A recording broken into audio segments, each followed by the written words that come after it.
움직이는 마음 너를 향한 내 눈빛을 특별한 기적을 기다리지만 이제 이재명 시장님을 모시고 강연을 시작해 보도록 하겠습니다. 뜨거운 박수로 환영해 주시길 바랍니다. 여러분 반갑습니다. 이재명 시장입니다. 약간 나이든 청년도 군데군데 보여요. 네, 다 마음은 다 청춘.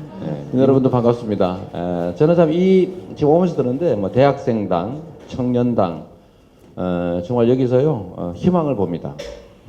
우리 사회가 이 정치 문제에 대해서 국민들이 관심을 안 갖다 보니까 그 관심을 안 갖는 만큼 이 정치 협작꾼들이 속된 말로 해먹을 기회를 점점 많이 갖게 됩니다. 이 정치적 무관심, 또 정치 혐오 이런 것들은 일부러 조장되는 측면이 있어요. 일부러 그러는 거죠. 이 기득권자들 입장에서는 이 국민이 관심을 가지면 가질 만큼 사실은 자기들의 그런 마음대로 할 수 있는 영역이 줄어듭니다. 우리는 잘 인식하지 못하지만 상당히 체계적으로 하고 있습니다. 대표적인 그런 거죠. 언론이나 뭐 이런 방송 이런 데 보면 국회의원들이 막 싸워요. 또 싸운다 저거 이렇게 얘기하죠. 그런데 한번 생각해 보십시오. 싸우라고 뽑아준 거예요. 자기를 대표하는, 자기를 통해서 자기 이익을 관철하고자 하는 사람들이 자기를 위해서 싸워달라고 뽑아준 거니까 그걸 침해하거나 아니면 옳지 않은 일이 벌어지면 목숨 걸고 싸워야 되는 거지. 그럼 저쪽에서 예를 들면 자 이번에는 창조경제 예산 10조 원 더 만들어가지고 우리 순실이한테 주자.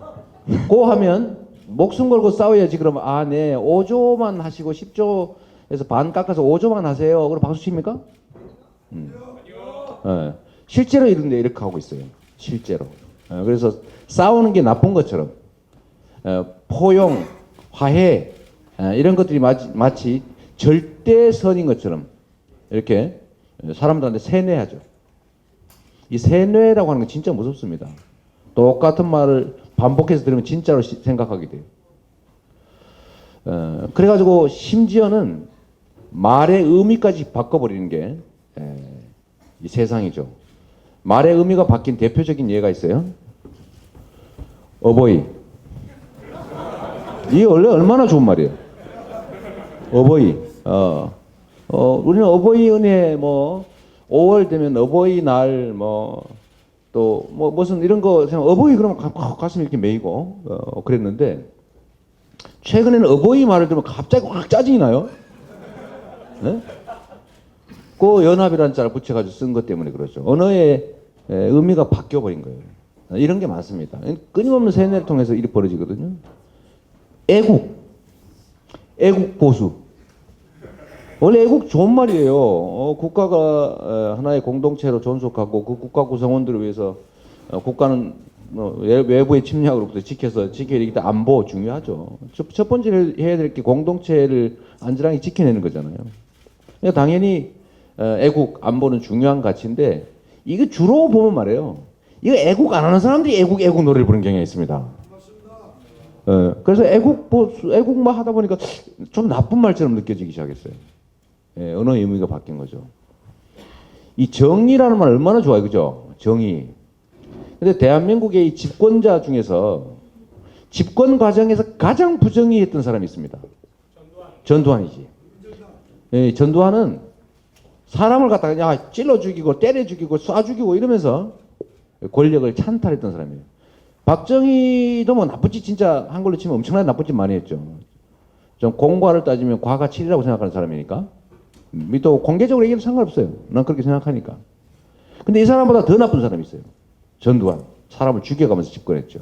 근데 박정희는 권력을 장악하는 과정에서 죽이지는 않았거든요. 물론 그 이전에 일본 천황한테 손가락 물을 뜯어가지고 그래가지고 혈서 쓰고 천황에게 개와 말에 충성을 다하겠습니다. 견마지로를 다하겠습니다. 써가지고 일본 육사에 나이 제한이 넘었는데도 일본 육사를 들어가는 특혜를 정말 승은을 입어서 일본군 장교가 됐죠. 그런 다음에 일본 장교가 만주에서 뭐 했겠어요? 독립군 때려잡았겠지. 잡았다라고 하면 명예훼손 고소당 아닙니까? 있어서 겠지라고 한 거예요. 어디 세상 그리 금합니다. 하여튼 뭐 그런 것 있지만 직권과정 그러잖아요. 근데 이 전두환이라는 아주 부정의한 인간이 제일 좋아한 말이 뭐냐면 정의였습니다. 정의사회 구현. 못 들어봤어요? 여기 나이 든 학생은 네, 들어보신. 저 같은 사람, 저는 82학번인데 그때 맨날 들은 게 정의사회 구현이에요. 아니 저자가 어떻게 정의란 말을 입으로 올릴 수가 있지? 이러다 보니까 정의란 말의 의미가 나빠져서 웬만하면 정의란 말을 안 쓰려고 그럽니다. 왜냐하면 그 언어가 너무 퇴색됐어요. 예를 들면 이런 것처럼 이 언론들을 동원해 가지고 정치 이러면 딱 이미지가 나쁜 놈들이 하는 거, 가면 맨날 싸우는 거, 선량한 사람은 하면 안 되는 거, 그리고 심지어 백로야 까마귀 노는 곳에 가지 마라 라고 해놓고는 저끼리 모여가지고 온갖 나쁜 짓 다 올라서 하고 있는 거죠. 그게 정치인데 다행히 우리 청년 또 대학생 이 대학생 청년들이 지금 우리 사회 연령 계층별로 따지면 가장 취약계층, 가장 불쌍한 세대가 되어버렸습니다. 안타깝게도. 그런데 가장 또 보호받지 못하고 있어요. 가장 배려받지 못하고 있죠. 가장 미래가 없어요. 가장 힘든 세대가 됐는데 이 문제를 해결하는 것은 결국 정치고, 근데 이 정치는 기득권자들, 기성 세력들이 하죠. 그러니까 배려하지 않아요. 그런데 우리 여러분들이 직접 나서서 여러분들의 주장, 여러분들의 요구, 여러분들의 필요를 직접 정치 일선에서 해결해 보겠다라고 하니까 저는 정말 여러분들 오늘 우리 많은 분들은 아니지만 정말 소중한 출발을 한다고 생각합니다. 성공하길 빌어요. 우리 성공을 위해서 박수. 아까 여기도 그런 게 좀 보이던데 제가 이거 원래 7시부터였는데 저한테 주어진 시간이 몇 시죠? 몇 시간? 제가 얘기하면 한 1시간 정도? 8시 반까지 8시 20분까지 하고 나머지 질문 받는 시간 할까요? 뭐 하다가 뭐 50분 되면 그만하면 되지 뭐. 저는 뭐 5시간 떠들려도 떠들 수 있으니까. 그래서 어쨌든 한 50분에 맞춰서 압축적으로 몇 가지만 말씀드리도록 하겠습니다. 여러분들은 정치를 한다고 하니까 제가 순서를 좀 바꿔서 앞으로 정치가 어떻게 전개될 건지, 또 지금까지 정치는 어땠는지 여러분도 알겠지만 제가 생각한 걸 몇 가지 말씀드리도록 할게요. 2040년에 벌어질 일, 뭐 이런 것들을 누가 조사를 했는데 그 중에 하나가 정당이 없어진다가 있었답니다. 혹시 보셨어요? 좀 신문 좀 보고 사세요. 저도 사실 지나다 봤어. 근데 2040년쯤에 없어질 것 중에 하나가 정당인데 그게 무슨 말이냐면 사실상 직접민주주의적 요소로 되돌아갈 가능성이 많다, 그런 뜻인 것 같아요. 지금 실제로 이런 경향이 나타나고 있는데 지금 과거에는 말입니다, 이 정치라고 하는 게 뽑힌 대리인들, 소위 주권자는 국민인데 이 뽑힌 대리인들이 자기들끼리 편을 먹고 자기들끼리 마음대로 답을 만든 다음에 이 진짜 주인들한테 선택을 강요했어요. 근데 주인들은 말로만 주인이고 폼으로만 주인이고 투표하는 날만 주인이야. 근데 투표 날이 지나면 그때부터 지배 대상으로 전락하는 거죠. 그래서 정치를 하는 사람들은 자기들이 이론적으로는 대리인인데 실제로는 지배자로 뽑힌 걸로 착각을 하고 심지어 국민을 개돼지라고. 이 정치는 실제로는 국민들을 대리하는 것이어야 함에도 실제로는 지배하고 있죠. 왜 이렇게 됐냐면 국민들이 판단을 하고 모아서 행동해야 되는데 만약에 1인 1표인데 이 구성원 전체가 쉽게 모여서 토론하고 쉽게 결론을 낸 다음에 쉽게 행동 통일을 할 수 있다면 뽑힌 대리인이 그렇게 쉽게 할 수 있겠어요? 못하죠.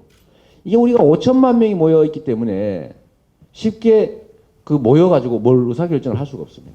근데 10명이 모인 개주를 뽑았는데 이 개주가 엉망진창이더라. 우리가 준 돈까지 막 쓰고 말이에요. 개원 알기 우습게 알고 욕이나 하고. 그럼 바로 개주 그냥 날려버리면 되잖아, 그죠? 그거 다시 뽑으면 되죠. 너 하지 마. 에이, 너 나가. 내쫓아버릴 수도 있고. 근데 5천만이 되니까 불가능해요. 근데 이 의사결정을 하게 하는 게 중요한 재원인데 그게 바로 정보입니다. 정보. 사람들이 내용을 정확하게 알면 정확한 판단을 하고 정확한 요구를 할 수 있겠죠. 그런데 문제는 이 정보가 제대로 과거에는 전달되질 않았습니다. 그 정보는 어떻게 전달되냐면 정치권, 정치 엘리트들이죠. 그다음 그 사람들의 얘기를 전달해 주는 언론.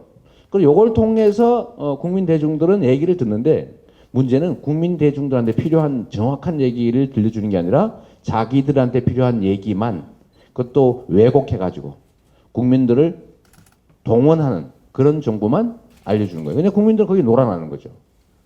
그러니까 일단 잘 알기가 어렵고 알아도 뭐 그거 어디 말을 하려도 말을 하기 쉽잖아요. 아니 5천만 명인데 어떻게 뭐 말로 할 수가 없었죠. 그래서 이 맨날 이 정보 문제 때문에 정보의 결핍 때문에 실제로는 주인 노릇을 할래야 할 수가 없는 상황이었고 그 상황을 이용해 가지고 소위 우리의 모습이어야 될 정치인들은 실제로 국민을 지배했던 거죠. 국민을 대상으로 동원 대상으로 취급했어요. 그러다 보니까 이게 몇 가지 주어지는 답안, 정치권에서 주어지는 몇 가지 답안 중에서 하나를 골라야 되는데 그 4개 사지선다 답이 이래. 하나는 안 좋은 거예요. 두 번째는 더 안 좋은 거예요. 세 번째는 진짜 안 좋은 거예요. 네 번째는 죽도록 안 좋은 거예요. 근데 이 중에 골라야 돼. 이 중에 골라야 됩니다. 그러니까 어떻게 되냐면 아우 안 해. 포기해버려요. 정치 저 더 나쁜 놈들이 하는 거야. 혐오해요. 그런 다음에 그래도 어떡하냐. 이 중이라도 골라야지. 가장 덜 나쁜 거 고르러가 찍고는 집에 와서 소주 먹고 열받는 거죠. 내가 이 짓을 해야 되나? 근데 요 시스템으로 운영이 되어 왔는데 지금 이게 바뀌고 있어요. 정말로 중요한 시대가 왔는데 국민들이 과거처럼 이 정보에 놀아나지 않는 상황이 돼가고 있습니다. 이 직접민주주의를 못한 이유는 인구의 한계 너무 많아가지고 또 지리적 한계 너무 멀리 떨어져 있어서 이런 것 때문에 어쩔 수 없다 대리인 뽑자고 했는데 가능하면 직접 하는 게 좋죠. 근데 이게 좀 가능해지는 상황이 온 거예요.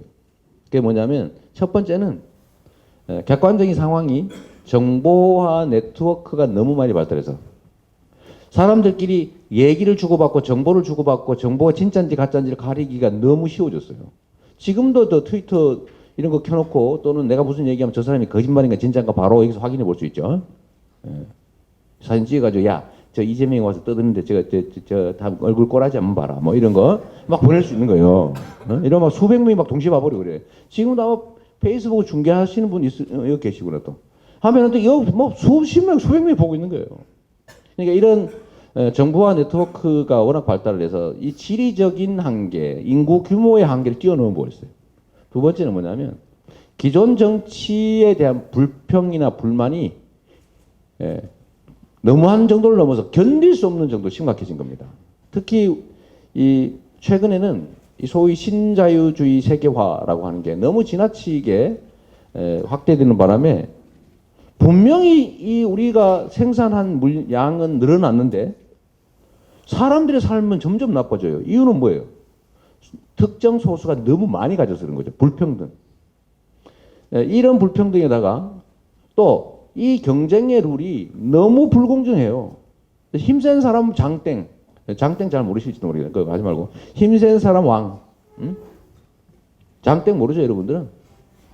착해서 뭐 그런 거 해봐지 않았을 것 같아. 도리 짓고 땡이라고. 섰다 해도 장땡이 있어요. 여하튼 이게 너무 한쪽으로 쏠리게 되고 경쟁은 불공정하고 또 소위 정경유착이니 뭐 이런 불합리한 제도를 통해서 다수 약자들이 생산한 것들을 약탈하죠. 이 소위 자유주의, 강자의 자유를 보장하는. 그러다 보니까 결과는 어떻게 되냐면 격차가 엄청나게 벌어지고 계속 누적돼가지고 누적돼서 계속 벌어지죠. 그러니까 어떤 사람은 막 자가용 비행기를 막 전보기를 몇 대씩 가지고 있고 근데 누구는 리아카 끌고 왔다 갔다 하는 거죠. 네? 이 차이가 너무 커지니까 사람들이 견디기가 어려워진 겁니다. 야, 이거 뭔가를 좀 바꿔야 되겠다. 우리 손으로 하는 욕구와 열망이 커지고 그게 가능한 상황이 되다 보니까 전 세계적으로 엄청난 변화가 생기기 시작한 겁니다. 즉 정치에 놀아나는 게 아니라 이제는 국민들이 정치를 강제할 정도로 아직 제가 보면 우위까지는 아닙니다. 과거처럼 놀아나지 않고 자기 주장을 관철할 수 있는 상황까지 점점점 다가가는 것 같아요. 아까 요 자료에도 보니까 뭐 해적당이니 뭐 포데모스니 이런 거 많던데 그게 사실 그런 거죠. 과거에는 꿈도 못 꾸던 일입니다. 그리고 우리가 제일 크게 이런 변화를 느낄 수 있었던 게 미국 대선이죠. 공화당, 민주당이라고 하는 미국의 소위 기득권 엘리트층, 기득권 그룹들이 그때는 자기들끼리 둘이서 경쟁을 해가지고 거기서 뭐 후보 나오면 그 중에서 고르고 그냥 싫어도 그 중에 둘 중에 하나 꼭 찍고 그래서 둘 중에 하나 되는 거예요. 그냥 끊임없이 약간의 차이를 두고 왔다 갔다 하지만 결국 기득권자끼리 그냥 자리만 바꾸는 거예요. 잠깐 바꿨다.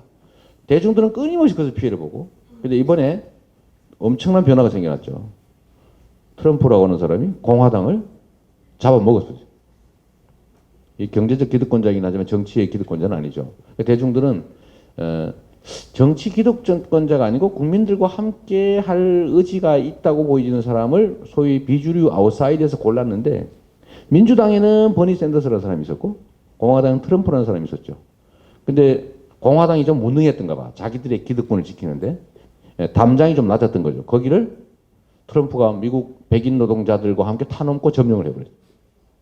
그래서 막 공화당의 기득권자들 화가 엄청났죠. 트럼프 내쫓자, 후보 바꿔버리자, 뭐 엄청나게 얘기해서 이 사람은 유세를 자기가 딸내미하고 둘이서 다니고 그랬어요. 국회의원이 안 따라다니고. 근데 문제는 그것 때문에 이긴 거예요. 대중들이 봤을 때, 저 사람 시키면 뭐죠? 바꿀 수 있겠네, 저거. 기득권자들이 막 도와줬으면 아마 제가 보기에는 성공 못했을 가능성이 많습니다. 근데 버니 샌더스는 담장을 넘을 뻔했는데 민주당의 담장이 좀 높았어요. 더. 소위 슈퍼 대의원 뭐 이런 걸로. 그래서 막는데 성공을 했는데 결론은 어떻게 됐냐. 미국의 국민 대중들은 그래 너희들이 그런단 말이지. 그리고 트럼프를 찍어버린 거죠. 그런 선택을 미국 대중들이 국민들이 해낸 거예요. 저는 이것도 미국 정치 기득 정치 세력에 대한 미국 국민들의 탄핵이라고 보는 거죠. 대한민국도 비슷한 일이 벌어졌죠. 이번 4.13 총선에 모든 사람들은 야 분명히 새누리당이 180석을 하느냐 200석을 하느냐 야 개헌선을 저지해야 되는데 이런 고민하고 있었어요. 모든 여론조사 전문가 여론조사 해봐도 그래요. 다 대답하는 사람이 새누리당 찍는다는 사람이 압도적으로 많아요.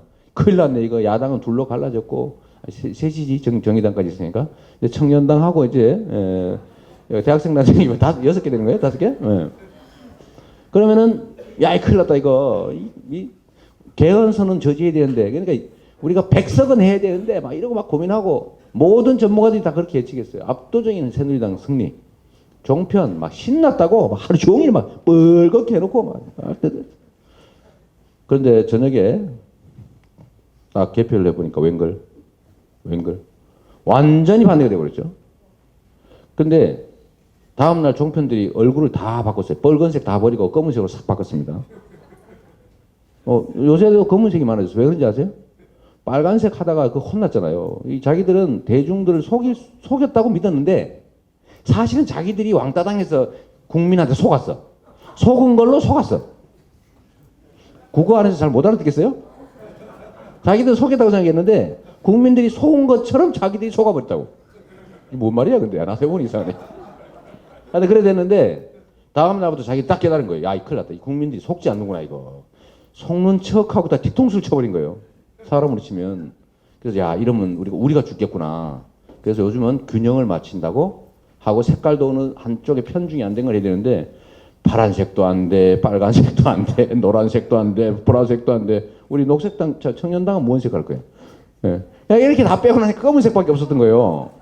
그래서 다 검은색으로. 실제 상황이에요.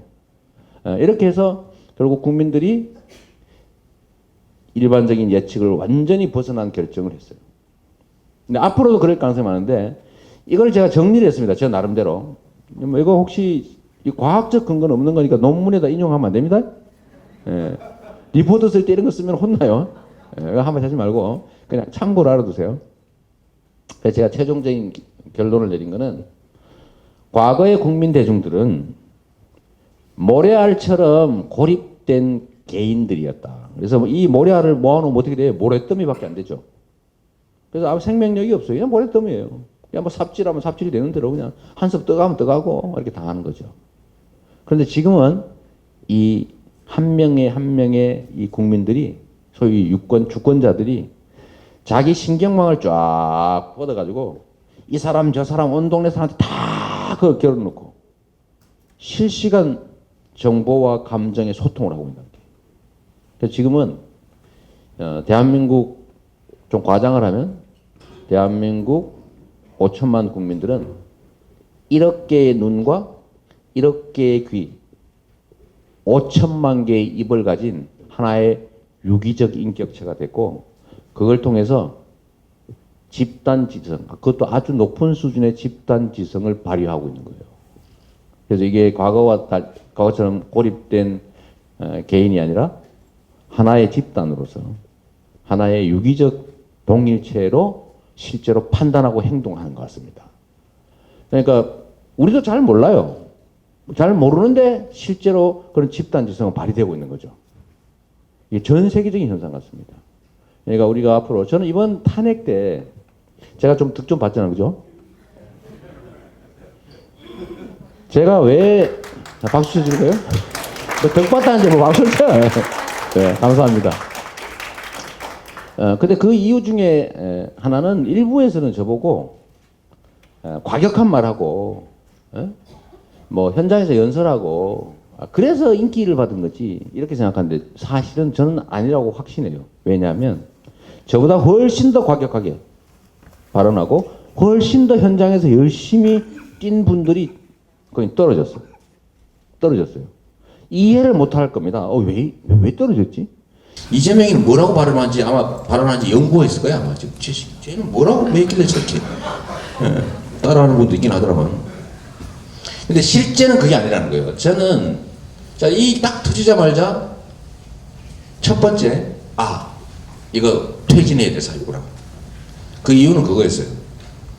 최순실한테 통째로 맡겼어. 박근혜한테 지배당하는 것도 열받아 죽겠는데 아니 아무런 책임도 없는 어디 듣도 보도 못한 특정 개인한테 이걸 통째로 맡겨놓고 거기다 내가 놀아놨단 말이야. 호빠 친구한테.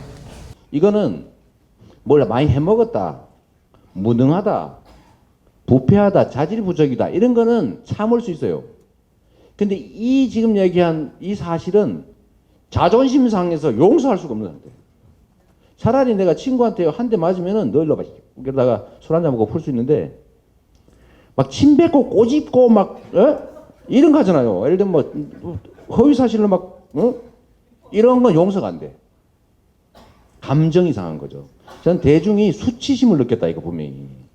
자존심을 훼손당하기 때문에 그냥 해먹는 거, 엄청난 부패 무능 이거 문제가 아니다. 그래서 이 퇴진 요구가 법물처럼 터져 나올 거라고 저는 판단을 했어요. 왜? 제가 맨날 여러분들하고 트윗질하고 놀고 있으니까. 그 속에서 제가 느낀 거예요.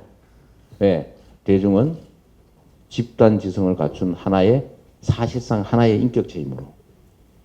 전에는 그냥 집단이니까 그냥 여론 통계조사에 나오는 그런 존재, 수학적으로 계량 가능한 존재 정도로 생각했는데 이게 그런 단계를 넘어서 가지고 하나의 의식을 가진 인격체가 됐다고 난 믿었기 때문에 이거 아마 못 견딜 거다 생각했어요. 그래서 남들은 아무도 그런 얘기 안 할 때 제가 퇴진 첫 집회를 제가 나가고 좀 심하게 얘기하고 그랬더니 전부 다 걱정했죠. 저 이재명이 큰일 날 짓 하네 저거. 저러다가 저거 완전히 정치 생명 끝나는 거 아니냐. 저는 뭐 끝나도 상관없다 이런 생각도 있었지만 제가 정치 생명 뭐 있어요. 그냥 바닥에 기던 사람이 여기까지 왔으면 뭐 기적을 일으켰는데 이 정도도 만족하지. 언제든 죽어도 상관없는. 그러니까 저는 용감한데 두 번째는요. 탄핵을 해야 되냐 말이냐 강제로 퇴진 절차 해야 되냐 말이냐 또 논쟁이 벌어진 거예요. 그때도 저는 안종범이가 뭐 또 3인방을 통해 가지고 무슨 해먹었다. 박근혜 대통령이 이 말을 듣고는 아니 거기다 해먹기까지 했단 말이야. 그 최순실 시켜가지고 집단 범죄를 저질러서 이거는 이제야말로 퇴진할 수밖에 없는 대한민국 최초의 일이 벌어질 수밖에 없겠다. 그래서 제가 퇴진 얘기했죠. 또 그때도 사실 욕 많이 먹었어요. 욕 많이 먹었어요. 뭐 아는 분도 있겠지만. 그럼 마지막으로 제가 구속시켜야 된다 이거 박근혜를 이렇게 얘기한 이유가 있어요. 제가 그 얘기도 사실 제일 먼저 했는데 사실 정치인이 과한 얘기를 하면 역풍이라고 하는 걸 받아가지고 진짜 정치 생명이 날아가는 수가 있습니다. 근데 제가 왜 이 얘기를 했냐면 제가 그때 딱 이 말을 듣고 안종범이가 검찰에 잡혀가는 날 잡혀가기 전날 기자들한테 얘기를 해버린 거예요. 다 박근혜가 시켜서 했는데 저 사람이 시켰는데요? 이런 거예요. 이게 박근혜는 고전에 내가 검찰 수사에 응하겠다 이렇게 멋있게 말했어요. 멋있게 말해. 왜 그렇게 말했냐면 자기 부하들이 가가지고 우리 대통령 관계가 없습니다. 다 우리가 한 일입니다. 이러면서 장세동이 흉내를 내줄 줄 알았던 거예요. 에? 우리 부하가 그 정도는 된다. 근데 웬걸? 가는 놈마다 다 대통령이 시킨다고. 에? 안종범이가 미리 그건 잡혀가기 전에도 불어버리지. 요 시키는데요. 말이지. 그 3인방이죠. 문고리 3인방. 자기 몸 같은 존재 아닙니까? 이 인간들은 심지어 녹음해놓은 전화기를 7개를 갖다 더 봤지. 여기 다 녹음돼 있는데요. 시킨 증거. 이걸 보고 아마 이분이 이야 세상에 진짜 믿을 X 하나도 없구나 이렇게 생각했을 건데 저는 거기에 답을 줄 수 있어요. 왜? 당신도 하나도 안 믿었잖아. 당신은 믿지 않고서 다른 사람이 나를 믿어주길 바란단 말이냐? 그 속으로 제가 웃었는데 그걸 보고 제가 이거는 구속해야 될 그걸 피할 수 없는 일이다라고 제가 얘기를 해서 또 처음에는 욕 많이 먹었어요. 저런 과격한 인간이 있나 했는데 결국은 다 저를 따라왔습니다. 결국은 다 따라와서 지금 거기까지 정리됐고 다음 단계 몸통 재벌을 해체하자 까지 온 거죠. 에? 이재용도 구속하자. 여기까지 갔는데 제가 왜 이해를 왜 드리냐면 그때 저는요 이 집단지성이 작동하는 걸 봤어요. 집단지성이. 결국은 여기까지 왔는데 앞으로도 우리 국민들은 이제는 직접 행동을 할 가능성이 매우 높습니다. 그리고 이번에도 정말 위대한 현장을 우리가 겪었는데 인류 역사상 전 세계 인류 역사상 100만 명이 한 자리에 모였는데 꼬집 핀 사람이 한 명도 없어요. 꼬집 핀 사람, 핥힌 사람, 맞은 사람 하나도 없어요. 유리창 하나, 병 하나 깨진 게 없습니다. 보통요 몇만 이상 모이면 기본적으로 약탈하고 점포 털고 어두운 데 가서 패고 때리고 이러는 거예요. 한 번도 없었어요. 전경이 방패 한 번 뺏겼다가 그거 얼른 되돌려줬죠. 그게 다예요. 그게. 그것도 누가 뺏은 걸 잽싸게 되돌려줬어요. 이거 안 된다. 그 다음부터는 전경부대, 의경부대하고 부딪히는 앞선에 미리 충돌을 막기 위한 시민들이 자동으로 해서 착 하고 자기들이 방어하고 있어. 충돌을 못하게. 누가 시켰습니까? 아무도 시키지 않았죠. 이게 바로 개별적으로 떼어놓으면 우연 같은데 실제로 전체를 보면 이거는 하나의 인격체예요. 이미. 감정을 가진 존재가 된 거예요. 감정을. 과거에는 이러지 않았어요. 나하고 무슨 상관이 있다고 뭐 순실이가 있든지 뭐 근혜가 있든지 무슨 상관이 있어요. 객관적 결론은 아무 차이가 없잖아. 순실이가 막 해먹었든지 뭐 근데 우리 대중들은 드디어 자존심을 상하는 거기를 견디기 어려운 하나의 인격체가 됐다. 그래서 이게 앞으로 우리 여러분들이 하고자 하는 대학생당, 청년당의 미래에 저는 하나의 뭐 시사점을 주는 것 같아서 제가 이 말씀을 좀 미리 드리는 겁니다. 그러니까 길이 있어요. 그리고 숫자가 별로 중요하지 않은 시대가 옵니다. 지금까지는 숫자로 뭘 했어요, 다. 네? 숫자. 근데 이제는 숫자가 아닌 시대가 오고 있습니다. 당이 사실 숫자잖아요. 많이 모은 거 아닙니까? 많이 모은. 누가 더 많이 모았나? 근데 이게 당이 없어진다는 얘기는 결국은 당이라는 존재가 필요 없게 된다는 뜻이고 그거는 결국 개인들이 그러다 개인이 다 분산되어 있는 개인은 아무것도 할 수 없잖아요. 그러면 개인들은 뭘로 당을 대체합니까? 바로 네트워크이죠. 네트워크. 요 아까도 그 자료에도 보니까 SNS 인터넷만 가지고 당을 운영하는 게 하나 있다고 유럽에 그 하나 써놨더구만요. 그게 해적당인가? 저는 어디서든지 보면 잽싸게 배워서 내가 만들어요. 예? 그래도 이제 다음에 계속 더 먹을 거야. 되겠죠. 근데 결국 이 네트워크를 통해서 사람들이 너무 쉽게 모일 수 있기 때문에 정보를 쉽게 취하고 쉽게 전달하고 그 중에 진짜인지 가짜인지를 쉽게 가려내고 뭐 가려내는 거예요. 거짓말하면요 요새 순식간에 드러납니다. 순식간에. 그 다음에 우리의 요구가 그럼 뭘 요구해야 되냐? 어떤 합리적 의사결정, 합리적 판단 이런 것들이 순식간에 만들어지고 그것들을 또 광범위하게 확산시켜서 그걸 하나의 주장으로 이렇게 묶어서 정치에 또는 사회에 요구할 수 있는 그런 상황이 오는 거죠. 그래서 여기 이런 상태에서는 뭐 돈이 많고 힘이 세고 이런 거 중요하지 않아요. 그거보다는 여러분 종이 비행기 접어봤어요? 종이 비행기를 접을 때 대충 접으면 어떻게 돼요? 던지면 휙 떨어지죠? 저는 종이 비행기를 되게 좋아하는 사람인데 이제 뭐 소위 보행기 전용기 이런 게 없으니까 좋아하는 거예요. 네? 이 종이 비행기를 말입니다. 앞뒤 균형, 좌우 균형을 잘 맞춰 접잖아요. 대신에 아주 섬세하게 신경을 써줘야 돼. 이거 아주 잘 균형을 맞춰가지고 바람을 태워서 이렇게 던지면 안 돼. 던지면 이게 여기가지고 탁 놔두면요. 그게 균형을 잡고 바람을 타고 정말로 예쁘게 나옵니다. 이게 무슨 얘기냐면 이제는 큰 일을 잘하는 게 중요한 게 아니라 섬세한 작은 일을 잘해야 되는 시대가 온 거예요. 이 아주 미세한 걸 통해서 세상에 엄청난 영향을 줄 수 있는 시대가 온 거예요. 뭐 공감이 잘 안 되나 보다.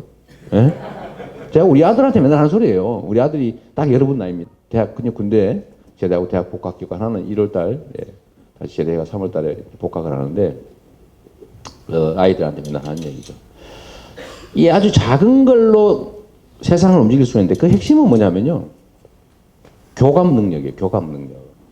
다른 사람이 뭘 원하는지 다른 사람들이 뭘 느끼는지를 그걸 잘 캐치하면 아주 작은 노력으로 엄청나게 많은 반향을 일으킬 수 있다. 그런 얘기죠.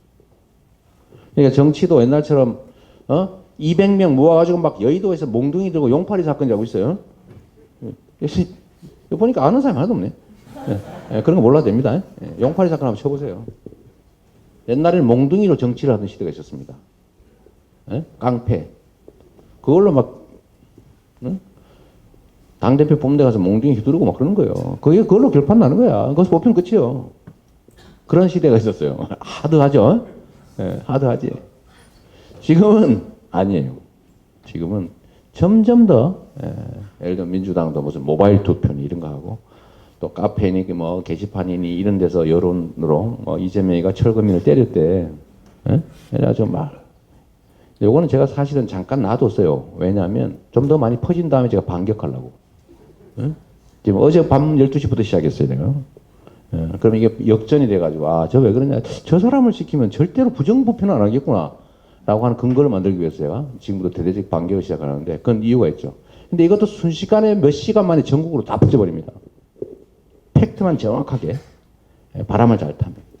그래서 여러분들 앞으로 정치를 하시면, 저는 숫자가 중요한 게 아니라, 여러분들이 정말 마음먹고 한 명이 애정 갖고 열정을 다하면 정말로 우리나라 사회에 큰 변화를 만들어낼 수 있어요. 그리고 제가 이거 맨날 맨 마지막에 하는 얘기인데 이것도 미리 해야지. 오늘 뭐 당 창당하는 분위기도 좀 있고 하니까 세상은 우리가 5천만 명이 사는데 이 5천만 명이니까 한 명의 역할이 5천만 분의 1이라고 보통 생각하죠. 근데 실제로 전혀 그렇지 않습니다. 한 명은 5천만 분의 1 또는 n분의 1이 아니에요. 아주 단순하게 얘기를 들면 우리가 10명이 모여가지고 우리가 모은 돈으로 제주도 갈까 설악산 갈까 제주도 갈까 설악산 갈까를 결정한다고 하면 10명이 보통 10분의 1씩 의결권을 가지는구나. 그럼 나는 10분의 1밖에 영향을 미칠 수 없구나. 그럼 가가지고 10분의 1 투표나 해야지. 이런 사람은 절대 자기가 원하는 곳으로 갈 수가 없어요. 근데 자기가 원하는 곳을 꼭 가야 될 사람이 어떤 사람이 내가 꼭 가야 되겠다면 내가 방법을 알려줄게요. 앞으로 여러분들 있잖아요. 그 무슨 개모임을 하거나 어디 두 군데 중에 하나를 골라야 되는데 내가 어디 딱 가야 되면 제가 지금 말하는 걸 꼭 써먹도록 하십시오. 반드시 할 수 있어요. 제주도 가냐 아니면 설악산 가냐를 놓고 10명이 논의를 시작하면요. 평균적으로 그래요. 평균적으로 한 3, 40%는 어딜 가도 상관없어. 빨리 경하고 밥 먹자. 이런 쪽이야. 그냥 빨리 가. 귀찮아. 이게 3, 40%입니다, 보통. 소위 우리가 말하면 정치적 무관심층 이렇게 보통 표현하죠. 그러면 나머지가 팽팽하다고 쳐요. 3명, 4명만 의사를 표시하고 확실하게 하면 4명만 하면 우리가 원하는 곳으로 갈 수 있습니다. 4명만 잡으면. 그럼 나 1명 있잖아, 그죠? 3명만 잡으면 되는데 이 3명도 굳이 다 잡을 필요 없어요. 1, 2명만 잡으면 확실하게 할 수 있어요. 어떻게 하느냐? 대충 눈치를 봤더니 나는 제주도 가고 싶은데 설악산 가자는 쪽이 좀 더 많아. 그러면 계속 토론을 하는 거예요. 제주도 가자고 뭐. 이거 6시에 모여가지고 7시에 밥 먹고 고스톱 치고 놀다 집에 가기로 했는데 8시가 돼도 밥을 못 먹고 있어요. 계속해. 왜 해야 되는지를 막 집요하겠습니다. 그러다 보니까 나옵니다. 마 그래 됐다. 그냥 네가 하자는 대로 가자. 밥 먹자 우리. 이런 사람이 나옵니다. 그래도 1명 부족하죠. 10시까지 계속 하시죠. 10시까지 계속 하면 결국은 그쪽으로 갑니다. 알았죠? 네.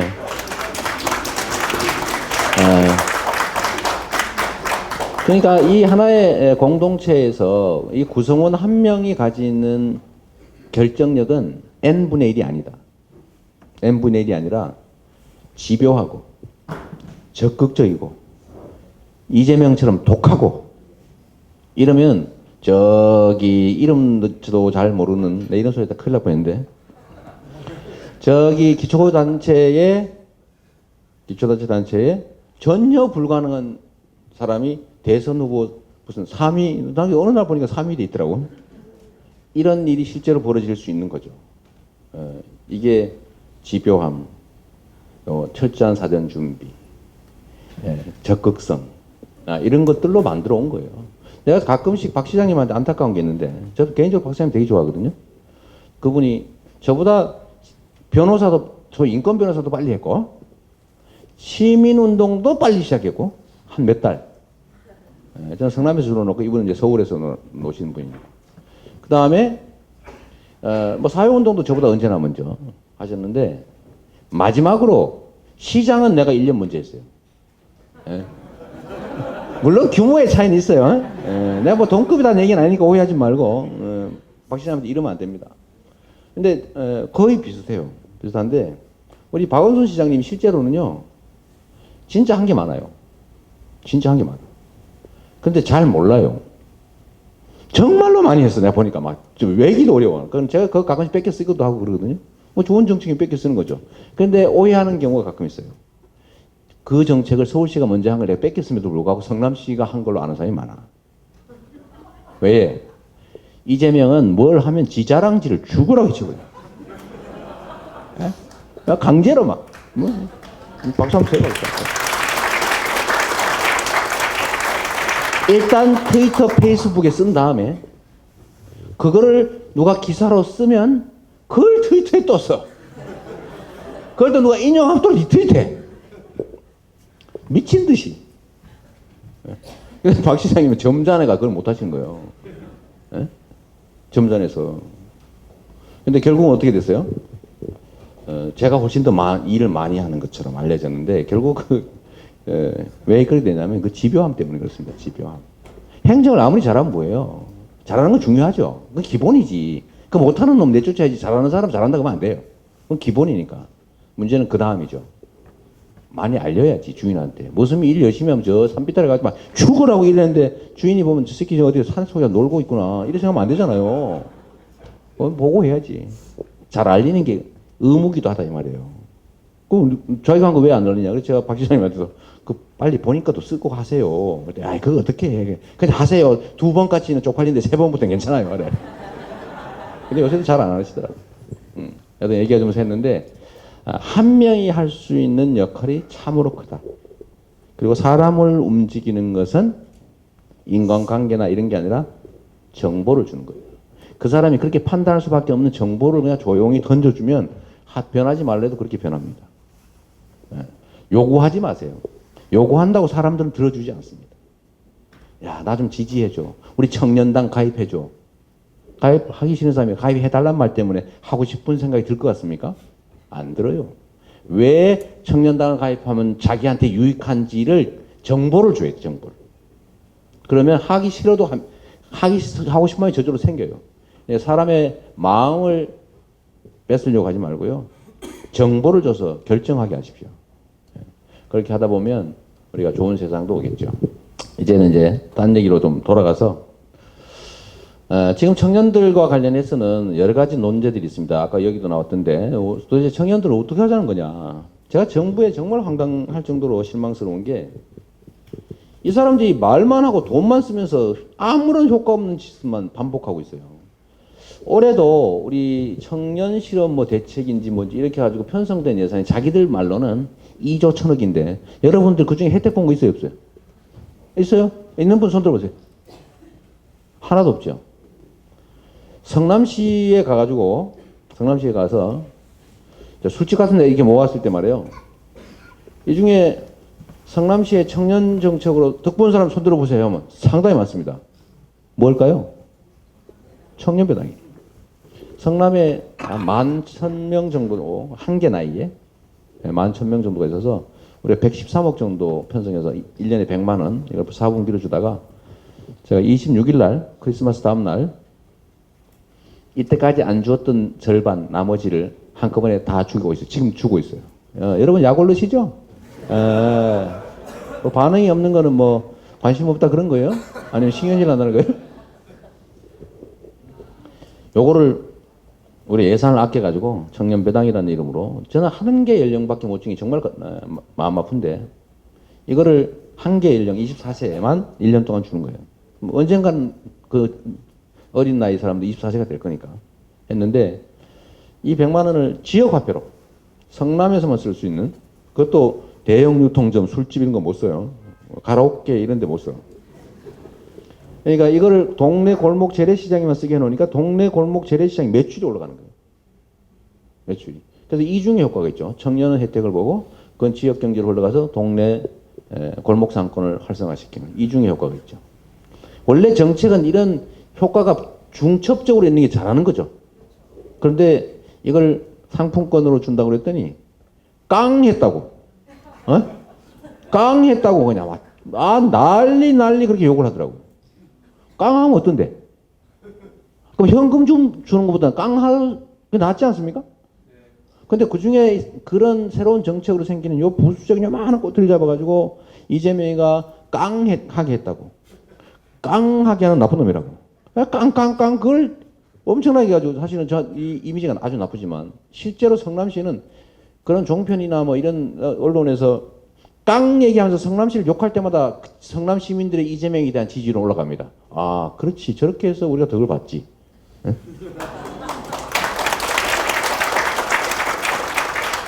그런데 제가 보니까 청년 24세 청년이 전국으로 몇 명 있나 봤더니 67만 명쯤 있더라고요. 근데 이게 숫자가 계속 줄어들고 있어요. 이제 한 해에 67만 명을 낳았다 이 말이에요. 여러분 24년 전은 지금 몇 명 낳냐면 올해 보니까 40만 명 낳았대요. 지금 원래 1년에 80만 명까지 애를 낳는데 지금 40만 명으로 줄었습니다. 어떻게 되겠어요? 나중에 인구 구조가 이렇게 됩니다. 이렇게 되면 자꾸 자라가지면 점점 줄어들고 위만 점점 커질 거 아니에요? 나중에 일할 사람이 없어요. 그러면 이 사회 부양을 누가 할 겁니까? 이 나라 망하는 거거든요. 결정적으로 나라 망하는 게 인구가 줄어드는 거예요. 근데 이렇게 될 수밖에 없는데 이 청년들을 위해서 우리가 예산 했더니 아니 1년에 100만 원 주면 진짜 큰 도움 되거든요. 여러분도 100만 원 푼돈이야 여러분 돈이? 푼돈? 진짜로 유용하게 쓸 수 있는 돈이죠. 알바를 좀 덜 할 수도 있고 정말로 3년 만에 처음으로 내 과일 사 먹었다는 청년 보고 내가 눈물이 날라오더라고. 3년 만에 그 돈으로 처음 과일 사 먹어봤대요. 어디 프레시아니까 오마이뉴스에 기사가 났더라고. 또 그런 사람도 어떻게 찾아냈나 모르겠어. 근데 나중에 진짜 심각한 청년들이 혼자 사는 청년 이런 사람 진짜 많대 보니까. 근데 이 100만 원 정도를 주는 거를 아까 누가 그러던데 고등학교 졸업한 나이부터 29세까지 확 늘려가지고 11년 동안 1년에 100만 원씩 다 준다. 얼마 들 것 같아요? 7조 안 듭니다. 근데 7조 하니까 많아 보이죠? 대한민국 국가 예산이 얼마냐면 1년에 420조입니다. 420조. 7조 껌값이요. 그럼 한 5년 정도 준다. 한 3.5조 정도. 고등학교의 등록금들이 보통 분기별로 한 30몇만 원 내죠. 네, 한 달에 10몇만 원쯤 되는데 그거 그냥 정부에서 다 내주는데 돈 얼마 드냐? 한 3조? 3조 정도? 이 정도 들어요. 그런데 4대 강에 얼마 퍼넣었냐면 31조 원 퍼넣었습니다. 생각할 수 해봤죠? 자원외교는 얼마를 퍼넣은지 모르고 있어요. 제가 들은 거는 37조 원이었는데 계속 늘어나고 있더라고. 이런 창조 경제, 우리 순실이가 먹은 거, 그거 얼마예요, 그거? 뭐 10조? 아니, 그건 순실이 계좌에 있다는 게 10조이고, 정부 예산에서 창조 경제라는 이름으로 이렇게 저렇게 한 거. 내가 어디서 들은 거는 뭐 32조? 이런 식으로 날리는 돈 조금만 아끼면 이거 다 할 수 있는 거죠. 제가 지금 하고 싶은 일들이 그런 건데, 기본소득. 그 중에서도 청년 부분, 또는 애를 안 낳으니까 양육 부분, 또 교육 잘 안 되니까 교육 부분 지원을 해주자. 자, 돈 마련하는 방법도 한번 연구를 해봤거든요. 진짜 요새는 제가 이런 계산하면서 너무 흐뭇해. 막 20조를 만들면 어디다 쓸까 막 이런 고민 있잖아요. 여러분 그런 고민 해봤어요? 네. 계산이 안 나오죠. 제가 성남시 살림을 하면서 성남시는 1년 예산이 1조 한 5, 6천억 됩니다. 요걸 쥐어짜가지고 뭘 할까를 한 6년 동안 이제 고민을 해가지고 한 3년 6개월 동안 맨날 빚 갚고 있었고 1년에 한 100억, 200억 한 4천억 빚 갚고 나니까 그 다음부터 뭐예요? 그 아낀 걸로 증세한 거 아니고 그걸로 첫 번째 한 게 노인복지. 왜냐하면 노인 일자리 이런 거 해주는 거죠. 두 번째가 보육복지. 네. 여러분들은 뭐 결혼 안 하기로 마음먹은 사람들이 태반이라니까 더 얘기 안 하겠는데 애 키우는데 돈 많이 들거든요. 그래서 어린이집 짓고 뭐 어린이집 교사들 진짜 제대로 잘 보호 안 하고 할 수도 있으니까 보수 올려주고 뭐 차액 보유 내주고 뭐 이런 거. 그 다음에 교육. 우리 성남에서 학교 다니는 사람들은 지금부터는 성남시에서 1년에 프로그램 지원만 체험학습, 특성화 수업, 음악, 미술, 체육 이런 거 배우는 비용을 시가 다 대주죠. 1년에 200억. 학도 한 150개 학교에 다 지원해줘. 그리고 여러분 장애인 복지. 전국 최고죠. 이렇게 하다가 마지막으로 이제 청년배당, 산후조리, 무상교복, 중학생. 내년에는 고등학생까지 무상교복 해주려고 예산을 다 올렸더니 그 유명한 새누리당이 싹둑 잘랐어. 새누리당 해체하라니까. 그런데 문제는 학부모들이 싸우지를 않대요. 희한하죠. 가지고 좀 싸우면 그냥 30만 원 나오는데 안 싸우더군요. 이 참여가 문제인 거죠. 약간 이렇게 해서 한 1년에 1,000억 정도 이렇게 만들어가지고 저는 뭘 할 때마다 얼마나 기분 좋은지 몰라요. 제가 이런 것도 해봤죠. 세금을 쥐어 짜는데 세금 떼먹은 사람 있잖아요. 떼먹은 사람. 떼먹은 사람을 조사를 해보니까 17만 명에 한 2,000억 되더라고요. 이거 뭐 10몇 년 동안 다 싸고 쌓인 거예요. 관리를 안 해 사실은. 여러분들 오늘 여기 온 김에 제가 중요한 정보를 하나 알려드리도록 하겠습니다. 딴 데 소문내면 안 돼요. 우리나라는 세무 공무원도 숫자가 적어가지고 세금을 안 내잖아요. 안 내면은 그냥 고지서나 보내고 말아버려요. 그리고 5년 지나면 결손 처분해버려요. 그걸 계속 쌓아놔 그걸 그냥. 고지서나 내고 내면 다행이고 안 내면 독촉장 보내고 그리고 안 내? 그 등록 이렇게 해놓고 또 지나가죠. 이 쌓인 게 그렇게 많더라고요. 그래서 제가 이거를 조세 정의, 저는 제일 중요하게 생각하는 게 공평성, 정의 이런 거기 때문에 세금을 왜 안 내냐 같이 능력 있는데 안 내는 사람 다 찾아내라니까 전수조사를 시작했습니다. 한 150명 고용해가지고 월급도 많이 줬어 그냥. 어차피 세금 걷어가 줄 건데요. 뭐 그렇게 버리는 보다는 세금 걷어 주는 게 훨씬 낫죠. 한 150명 정도 막 세무사도 고용하고 뭐 직원도 뽑고 조사원도 뽑고 이래가 150명. 가택 수색조 5팀. 그러니까 집에 가택 수색하는 거거든. 경찰 입회해가지고 문 따고 들어가가지고 뭐 금괴 없냐 뒤지는 거죠. 가봐 달러 이런 거 많아요 가면. 안 해봤죠? 남의 집 뒤지면 재밌어요. 아마 막 비싼 거 많아 비싼 거. 에? 막 골프채 비싼 거 막 이런 거잖아요. 그거 다 압수해가지고 그런 거야. 그거 다 딱지 붙이면 얼른 돈 내요. 딱 따면은 돈을 내 바로. 이게 해외 여행 많이 다니는 사람이 있어요. 이게 안 내는 사람이 안 내거든요. 그래서 요거를 출국 금지. 그 해외여행 가려면 돈 내야지. 그 다음에 전국을 쫓아다니면서 추적합니다. 성남시에 혹시 여러분들도 딴 데 세금은 떼먹어도 성남시 세금은 다 내세요. 왜냐하면 다 쫓아다녀요. 우리 부산도 가요. 제주도도 가. 추적해가지고 이 사람이 자동차 세를 안 내고 이사를 갔다. 뭐 어디 살고 있구나. 그럼 탐문조사해가 전화해보고 그럼 3인 1조 그 추적조가 있습니다. 가가지고 아침에 딱 출근하려고 보면 번호판이 떼져 있고 바퀴에 이 수갑이 딱 채워져 있어. 우리가 이걸 또 언론에 홍보도 많이 하고 아주 잔인하게 했더니 1년에 한 세금이 150억 정도 더 거치더라고요. 그걸로 또 막 인심 팍 쓰고. 그러니까 포퓰리스트잖아요. 그죠? 표가 확 올라가고. 포퓰리스트 좋은 거예요. 나쁜 짓 아니잖아요. 그죠? 그 다음에 그런 것도 하고 지출 항목을 최대한 조정하고 부정부패만 안 하면 나라 정말 좋아지는 거 아시죠? 나라에 돈이 없는 게 아니에요. 도둑이 진짜 많아요. 훔쳐먹는 자들이 태반이에요. 예? 훔치지만 않으면 엄청나게 좋은 나라거든요. 예? 자꾸 박수 치지 마요. 시간 없어. 이게 훔치지만 않으면 부정부패하지 않고 예산 낭비하지만 않으면 정말로 엄청나게 돈이 많이 사실 남아돕니다. 예, 그래서 제가 성남시에 실험을 해보고 요걸 이제 대비해서 지금 계산을 해보는 거죠. 아끼면 뭐 내년에는 예를 들면 초등학교 4학년들 전원 치과 진료 무료로 해줍니다. 내년부터는 또. 예? 기분 좋죠. 예, 이사 오고 싶죠. 예, 애 낳고 이사 오세요. 근데 이거 3억 2천밖에 안 들어요. 한 개 학년 하는데.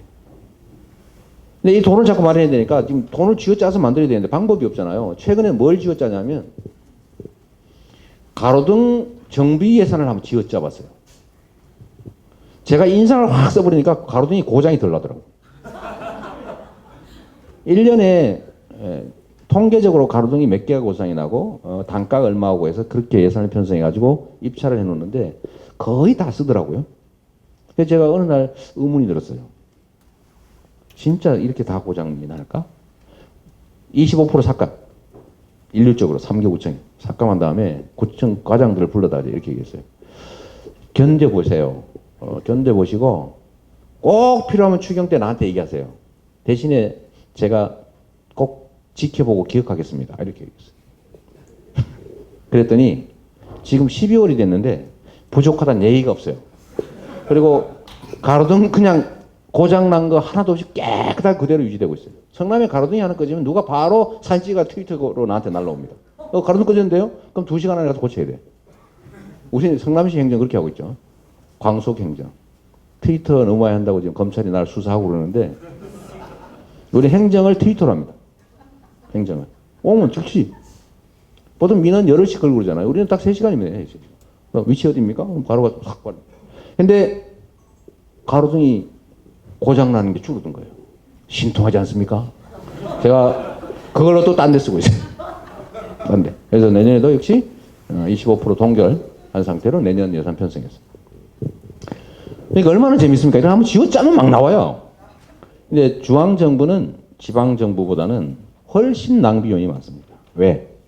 검찰, 경찰, 감사원, 국무총리실, 국민권익위 이거 다 우리를 감시하는 데인데 뭐 예를 들면 그 경기도 뭐 행안부 뭐 행자부 막 뭐 복지부 막 다 감시해. 정부에는 감시하는 데가 없습니다. 자기들이 하고 있어요. 자기들이. 그러니까 낭비 요인이 커요, 안 커요? 해먹기 정말 좋아요. 막 해먹어도 돼. 지금 보십시오. 얼마나 해먹었나. 저 하도 심하게 하다 보니까 지금 저기 체해가지고 저러는 거지. 저거 걸린 것만 그러지 저거 걸리지 않은 것 하면 엄청나게 많을 겁니다.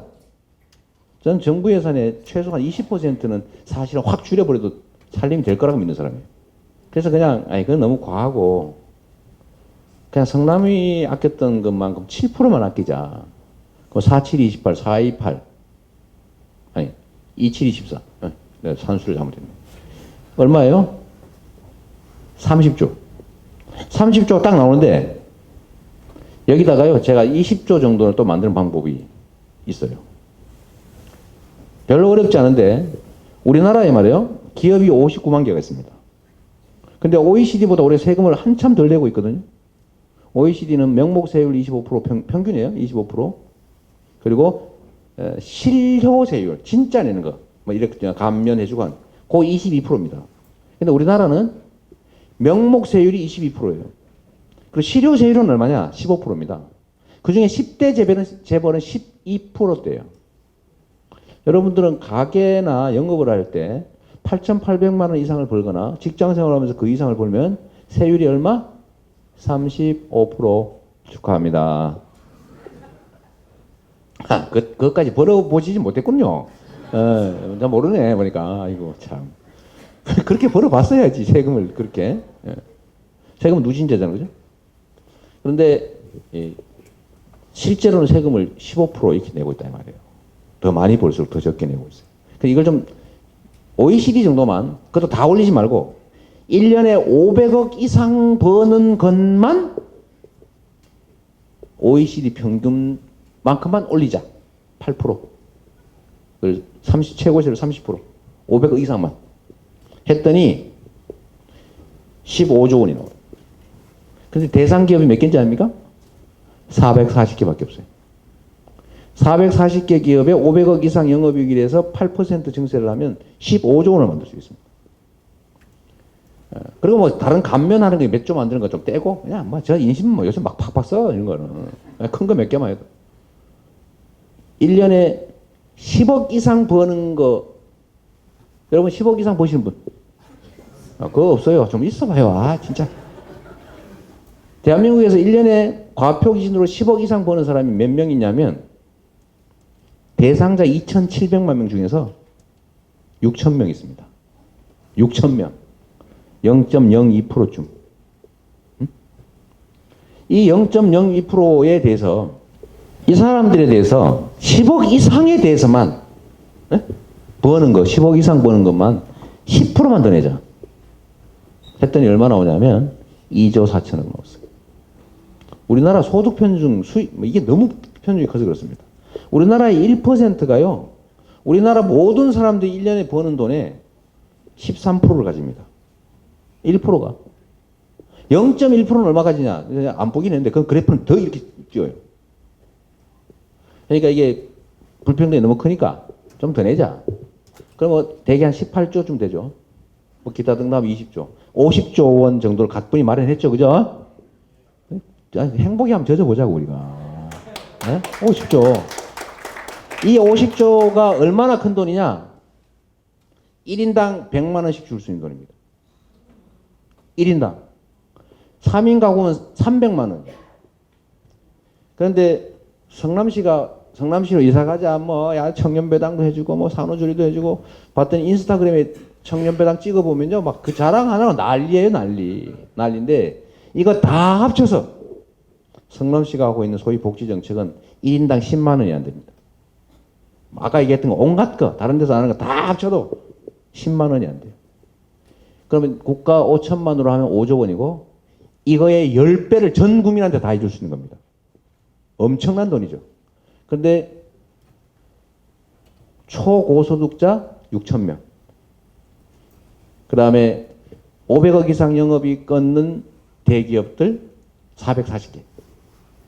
거기다가 평균치 정도의 증세를 하고 정부에서 엉터리로 쓰고 있는 거 쥐어짜가지고 30조 원만 만들면 이 온 국민한테 50조를 각가지 명목으로 저는 기본소득 이런 거 하고 싶다고 했는데 각가지 명목으로 제가 제일 먼저 하고 싶은 거예요. 청년배당. 성남에서 했으니까 해야지.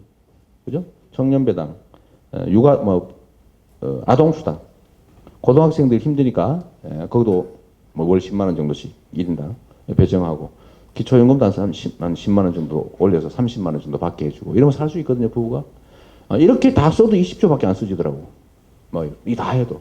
그럼 30조를 어디다 쓸까를 지금 계속 복지지출 부분을 고민하고 있어요. 그리고 하나 더 있는데 이건 비밀.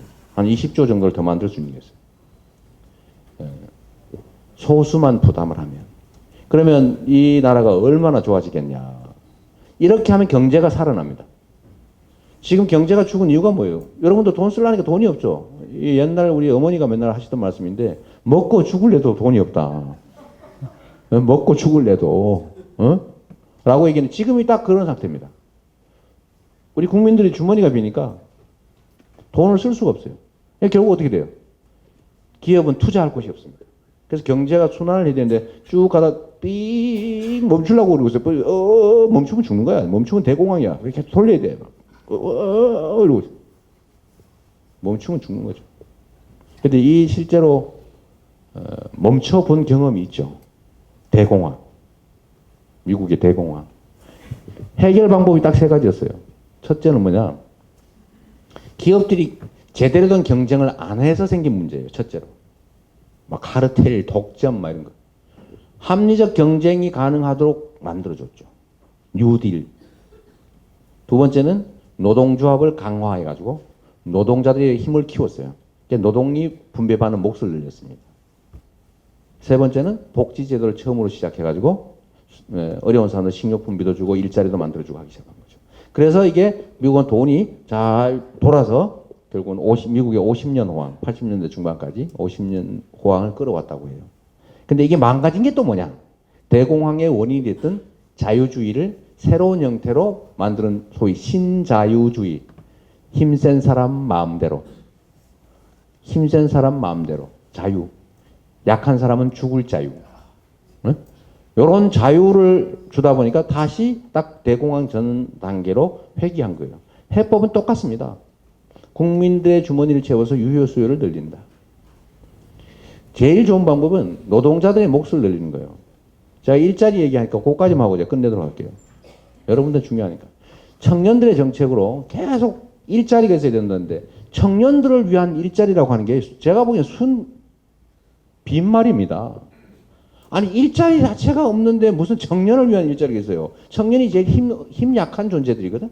연줄도 없고 뭐 그냥 초년병인데 뭐 저거 그냥 열정페이 하리도 그냥 막 하지 뭐 그냥 조금만 주고도 뭐 어쩔 수 없이 이래야 되고 하니까 그 부려먹기 너무 좋아요.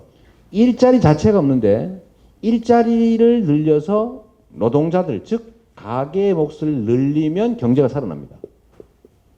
근데 우리나라는 노동이 전체 총생산에서 가지는 비율, 노동소득 분배율이 80% 선 정도를 계속 유지하고 있었는데 이게 지금 70%를 통과하고 60% 중반대로 떨어지고 있어요. 왜? 생산은 늘어나는데 노동자들의 몫은 고정이에요. 늘어나는 만큼 비율이 줄어들고 있어요. 그 어떻게 됩니까? 그 점점점 노동자들이 주머니에 비는 거죠. 방법은 여러 가지가 있어요. 비정규직 만들어서 월급 반만 주고 남녀 임금 차이 만들어가 여자는 남자의 60%밖에 안 주고 사내 하청 불법으로 하고 52시간씩만 일시키고 52시간 이상 일하면 형사처벌 한다 그랬는데도 368만 명 가까이를 52시간 이상 일시키고 그 다음에 분명히 연장근로 야간근로 뭐 이런 거 시키면은 원래 보수의 1.5배를 주라고 법에 써놨는데 실제로는 0.8배밖에 안 주고 노동부는 그거 0.8배 그렇게 많이 주냐 0.7배만 주라고 막 쥐어짜고 노동부가 정부가 이것도 부족하다고 우리 박근혜 대통령은 창조 경제 하신다면서 저번에 서명 운동하러 다녔죠. 노동개혁 입법한다고. 그 내용이 뭐였냐면 근무 시간을 일주일에 52시간이 너무 적다. 60시간 늘리자. 평균 임금 이거 너무 높아가지고 통상임금 너무 높아가지고 0.8배씩이나 주니까 야 0.7배만 줄 수 있게 통상임금에 관한 규정을 고치자. 파견 근로 이거 막 마구 허용하자. 비정규직 고용기간을 2년만 하라고 그랬는데 4년씩 쓰게 해주자. 이거 입법하거든요. 여러분 몰랐죠? 여러분이 앞으로 하게 될 일이 노동자인데 이 노동에 관한 법을 고치는데도 아무도 관심을 안 가죠. 잔소리가 생각하지 말고 관심 가지세요. 하여튼 이것만 고치면 일자리가 확 늘어나고 노동자들이 몫이 늘어나면 경제가 삽니다. 나보고 일자리 50만 개 만들어내라고 그러면 나 지금 이 자리에서 바로 만들어낼 수 있어요. 창업을 지원하고 막 그거 말고 나 그거 잘 몰라. 딱 한 게 있어요. 52시간 이상 일하면 다 구속이야 지금부터는. 52시간 일 시키는 사람 싸그리 다 구속. 이래놓으면 어떤 일이 벌어지냐. 52시간 이상 일 시키면 자기가 실제 사장, 예를 들면 이재용 이런 사람이 감옥을 가게 생겼으니까 쓰겠어요 안 쓰겠어요? 안 쓰죠. 그러면 추가 채용해야 될 거 아닙니까? 그게 얼마 고용할 수 있냐면 노동부가 제일 짜게 잡았는데 20만 명이에요. 노동자한테가 좀 세게 계산하니까 80만 개 나왔고 평균적으로 3, 40만 개는 기본으로 나오는 거죠. 3, 40만 개 나왔죠. 또 한 가지 1.5배 아니고 0.8배 주고 이러면 다 이거 형사처벌한다. 이것도 구속. 강력하게 법 집행을 하게 되면 연장근로 시키겠어요? 새로 뽑겠어요? 새로 뽑죠. 거기서만 몇십만 개 일자리 또 나옵니다. 그러면 일자리가 확 늘어나잖아요. 그럼 여러분들 고민 안 하고 일자리 막 팍팍 생겨요. 골라갈 수 있어요. 이게 우리가 가야 될 정상적인 나라죠. 그래서 일자리 문제도 그렇고 청년 대책 문제도 그렇고 저는 이 나라 사회가 뭐 엄청난 기발한 아이디어 연구를 통해서 무슨 길을 만들어내야 된다고 생각하는데 저는 그게 아니라고 생각합니다. 법만 지키자. 반칙, 특권, 특혜, 편법 이거 없애자. 부정부패 없애자. 그러니까 법대로 하자. 공정하게 하는 것만 해도 우리한테는 엄청나게 많은 기회가 우리 앞에 기다리고 있을 거예요. 우리 희망이 기다리고 있겠죠. 여러분도 청년당, 대학생당 만들어가지고 법 지키기만 해도 여러분 일자리 확 바로 생길 겁니다. 열심히 합시다. 감사합니다. 네. 빛을 이길 수 없다. 거짓은 참을 이길 수 없다. 진실